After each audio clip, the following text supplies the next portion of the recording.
que j'ai planté en septembre. Et là, logiquement, il aurait dû avoir, ils auraient dû tous bien touffer en fait.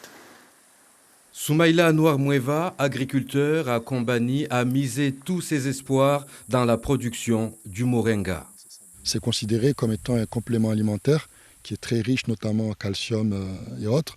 Et du coup, j'ai des clients métropolitains qui demandent vraiment le moringa. C'est pour ça que depuis 2 ans, je me suis décidé à me lancer pour produire en masse le moringa. Une plante aux 1000 vertus, à croissance rapide, résistante à la sécheresse, mais visiblement pas à celle de Mayotte. Dans son exploitation, 650 pieds de moringa et autres produits vivriers ont un retard de croissance. La crise de l'eau fait que ça ne pousse pas comme ça devrait pousser. Et donc là, c'est une perte, en tout cas pour cette année, en espérant que la totalité des plants ne vont pas mourir.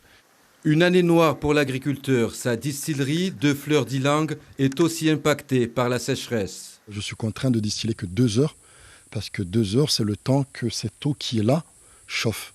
C'est-à-dire que comme il n'y a plus d'eau, je ne peux plus récupérer d'eau à l'extérieur. Une perte sèche cette année sur l'ensemble de son activité. Aujourd'hui, les producteurs espèrent des solutions rapides de sortie de crise. Nos attentes au niveau déjà de la crise de l'eau, c'est vraiment au niveau de l'État, décréter l'état d'urgence calamité agricole, qui nous permettrait d'avoir une unité de mesures mise en place pour nous faciliter et nous aider dans cette crise.